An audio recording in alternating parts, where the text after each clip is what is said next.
Okay, so runes.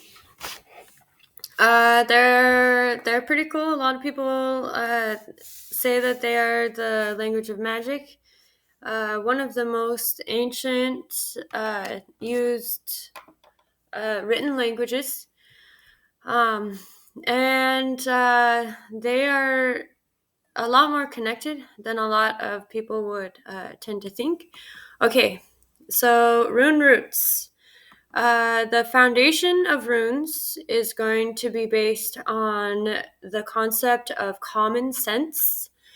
So, being able to have a sense for what is common between things that seem different, but it's kind of like a path that you can go on.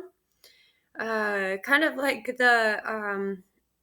there's a few different Freudian methods for understanding a person's specific psyche, and that is going to be based upon let's see. So the first one that is used is the uh, word echoing.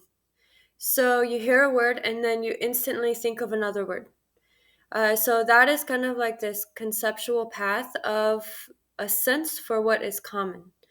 Through sensing what is similar and being able to follow a specific path depending on what is fired for the next spark that follows along a specific path. Another Freudian used thing for psychology is going to be in the, I'm not really sure what it's called, the ink blot arts, and in that different patients are asked to detail what they see in that, and each person sees something a little bit different in it. And this is going to be the concept of language arts.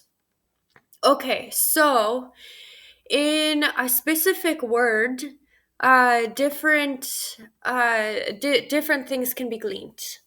Um, let's see. So I'm going to use traditional herbal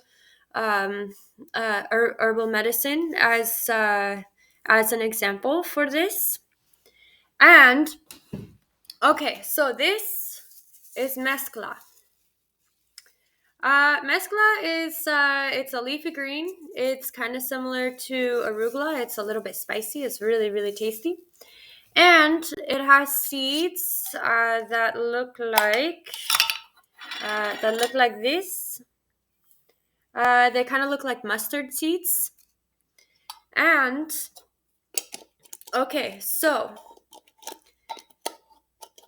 the characteristics of the way that this plant grows is that the main production is going to be in vegetative growth, so in capturing sunlight and being able to being able to convert that into energy. And then the second thing is that they have very, very quick life cycles. You can go through 2 or 3 life cycles for mescla within one single year. And when you go through these different life cycles really, really quickly, the dot that you can connect with that is going to be that when you are consuming mescla, it is triggering this pattern within you for quick regeneration. So mescla, because of the way that the life cycle is something that can be used for help after you do a lot of exercise, for like rejuvenating your muscles. It can be something that's really good for like strengthening type uses, and also for if you have any type of like skin issues or anything like that. It can help to create faster life cycles of the skin cells so that they heal a little bit quicker. Okay, so that would be a path that I took a concept of the life cycle and the life pattern of a plant, and I applied it to how it could be similar to an expression within a human form. Okay, so that's the idea of having one thing and going down a path of similars, things that are similar to each other, and then connecting that to a practical use. Okay, so when you're thinking about it from the terms of language, if you're thinking about language, and let's see, so that was mesclun. It's a French word, so the N is silent. Let's see. Uh, the path of similars and snakes. Okay, so a lot of people they're like, oh, the runes are a little bit scary. They're a little bit like maybe not something that most people should know. And I kind of disagree with that. I think that it's a little bit more about how you use it and your ability to walk backwards.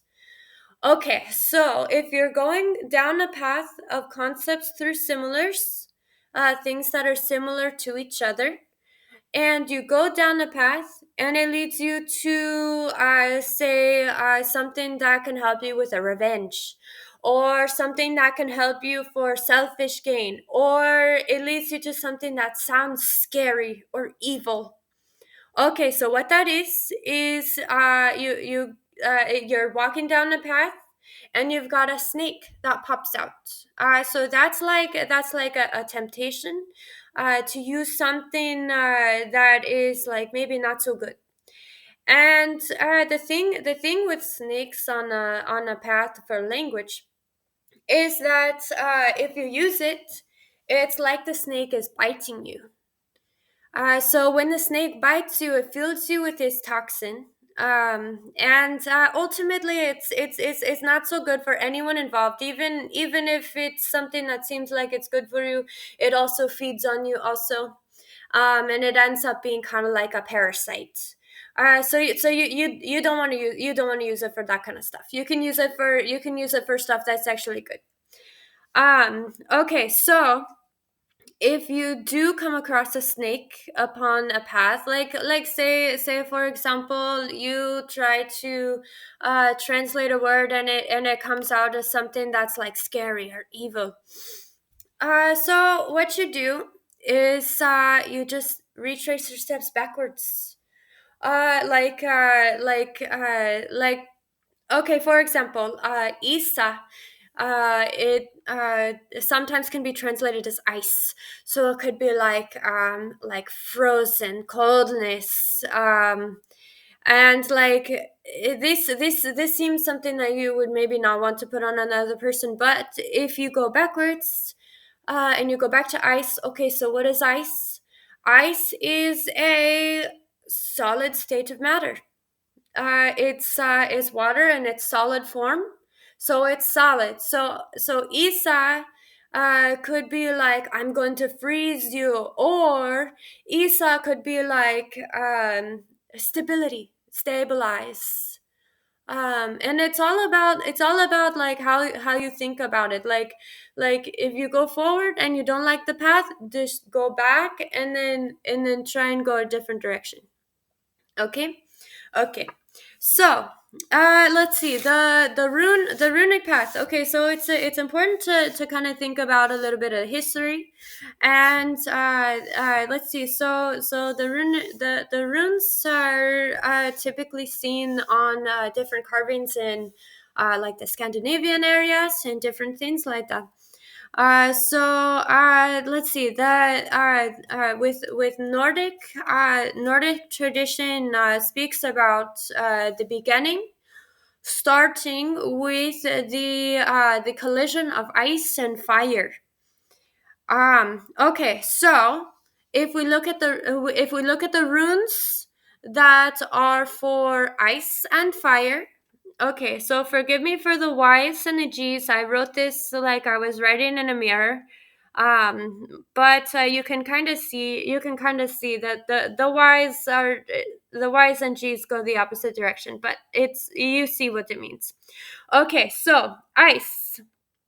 It's a solid state of matter, stability. It's like stability in form.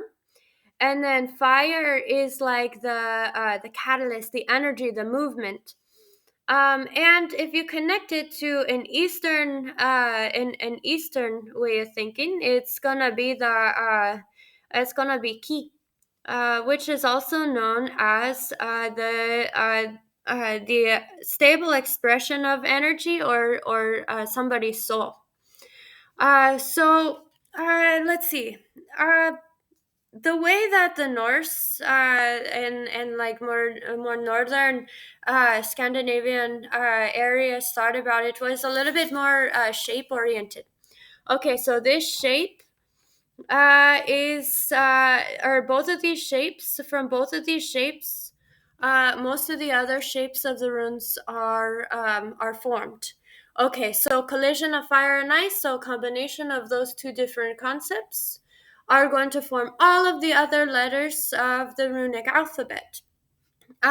So the Norse, they focused on the shapes, they focused on the visual, they focused on the shapes. The Like a little bit more Eastern, focused on the spirit. They focused on things like mantras and speaking the primal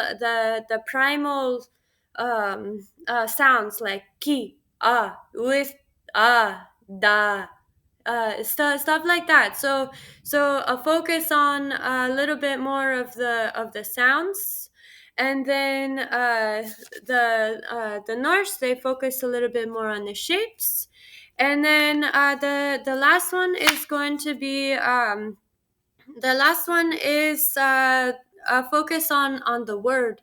So it's gonna be oral tradition. It's like in the Old Testament, or the Torah, is going to be first there was nothing, and then there was the word. Okay, so the word is going to be the letter A in the runic alphabet. So it's all pretty connected. It's just each one kind of follows a different order or a different focus. One on shapes, one on the word or oral tradition, and then one on mantras and primal sounds. Um, and there's another path that hasn't been quite developed as much, and that one is going to be a focus on the actual concepts that are listed behind each one of the runes. And that's the things that I'm going to be focusing a little bit more on. In this, we have the northern, the southern, the eastern, and now I'm American. And so I have a whole bunch of different ancestry from a whole bunch of different areas and stuff like that. But um, let's see. So Scandinavian, Basque, and also I've done a lot of study and chakras and different things like that. But um, it's possible to form another path from focusing on something that's a little bit different, which I think is very, very cool. And I hope you enjoy learning maybe a different understanding of something that seems like is pretty ancient.